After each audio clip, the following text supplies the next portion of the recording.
So, the first game of this grade release show is an instant classic, and unfortunately for our producer Eli, not one that went in his favor. Number 6 Georgia beating number 15 Tennessee, 44-41. Let's go over the highest graded player, starting off with the Georgia Bulldogs. Also an overtime game, by the way. Highest graded player for Georgia was their quarterback, Gunnar Stockton, 80.6 grade in the win. Next up was the center, Drew Bobo, 78.1. Tight end Lawson Lucky, 75.3. Jonel Guerrero, the corner, 73.9. London Humphreys with the major fourth down touchdown catch to tie the game, 71.9 grade, the wide receiver. Another wide receiver here, and Colby Young at 71.3. Let's go over to Tennessee with their highest grade players in the loss. Highest grade player was edge rusher Joshua Josephs, 82.2 grade. Another edge rusher here in Jordan Ross, 76.8. Wide receiver Braylon Staley, 75.8. Edge rusher Tyree West, 75.7. Running back Star Thomas, 75.2. And Joey Aguilar, the quarterback, with a 68.8 grade. Dalton, for you, what told the story? Listen, we didn't think this game would be this high scoring, but one thing we asked for on Tuesday when we did our preview was for Gunnar Stockton to throw the ball downfield, and he did a fantastic job of it. On 10-plus yard throws, 6 of 9, 147 yards, a touchdown, 3 big-time throws. All of those big-time throws against the blitz, by the way. He had, I believe, a 91 passing grade against the blitz. 4 of those 6 completions outside the numbers. He was attacking from sideline to sideline, and I think it was just fitting in this game that Gunnar Stockton's very first throw was a deep ball down the right sideline that ignited Georgia's first drive, and his very last throw was the touchdown to London Humphreys that eventually tied the game. I just think this is what we asked for from Gunnar Stockton. Kirby Smart has to feel so good about it. Look, we came into this season, Georgia's always going to be great on defense. In this game, they were not great on defense, and if you said this score was going to be up in the 40s, I would have told you earlier this week that Tennessee would have won for sure then at that point, because we just didn't expect Georgia to come out and score 44 points. Obviously, they ran the ball well as the game went on, but Gunnar Stockton was the X factor in this game. The fact that he could give them a performance like that in an environment like this when Georgia got punched in the mouth early on, all of a sudden Georgia has to feel a lot better about their SEC title chances and their national title chances with their quarterback playing like this. If he can do this on a consistent basis, especially throwing the ball down the field, you've got a whole different situation in Athens. I'll go out of order here because my most impressive was Gunnar Stockton in this game. You mentioned all the downfield numbers right there. He's a gamer. This guy is a gamer, man. 81.1 passing grade, 300 passing yards, 2 touchdowns, 3 big-time throws, 0 turnover-worthy plays. A beautiful fourth down throw to London Humphreys to tie the game with 2 minutes and 30 seconds left in regulation. You mentioned before he needed to push the ball downfield. That was the way to beat this Tennessee defense. He did just that in this game too. He also was very productive on the ground. He had 10 carries for 47 yards and a touchdown on the ground with also 3 rushing first downs on top of that too. So he's a dual threat quarterback. You said it right there too. I was going to say the same thing.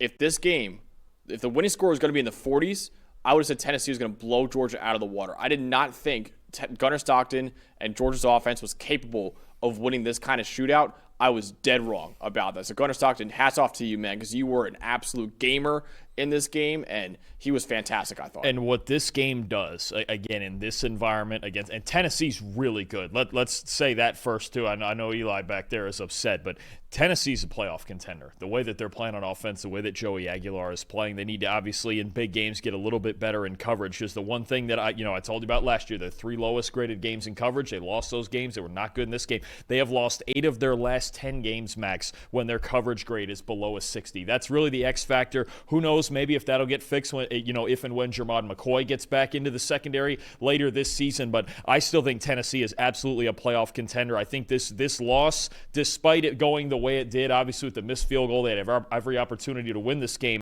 Tennessee is going to be battling near the top of the SEC. They're going to be in the at-large conversation, especially if they keep playing offense and Aguilar keeps playing the way that he's playing. Tough loss, but I just think, again, that's been the X factor with these Tennessee losses lately. It's just the teams that can attack them vertically and match them big play for big play.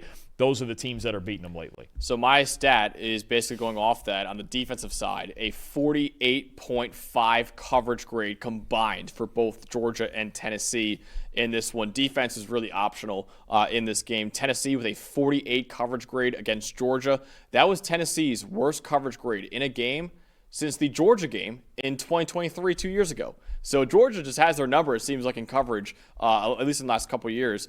Georgia with a 56.5 coverage grade against Tennessee. The Volunteers averaged 10 yards per pass. Georgia averaged about 9.5 yards per pass. This is the first time ever that Josh Heupel scored more than 17 points against Kirby Smart. Dalton, he had 21 points in the first quarter of this game. So they put up 41 points. It wasn't enough, though, to take down the Georgia Bulldogs. Ultimately, though, you want to shout out someone here on Tennessee who actually was not on the top 5 highest graded players.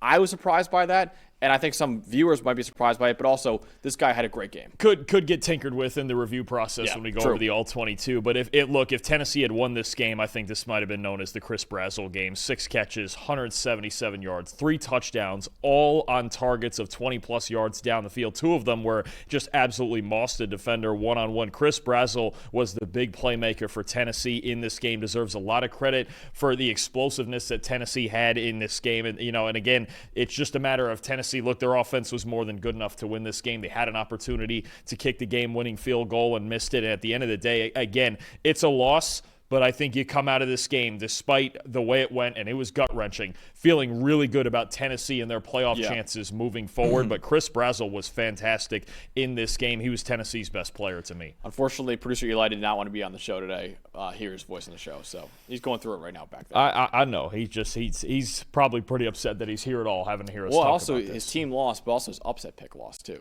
Well, yeah, he doubled down on Tennessee this week. All in one, he sure did. And so close.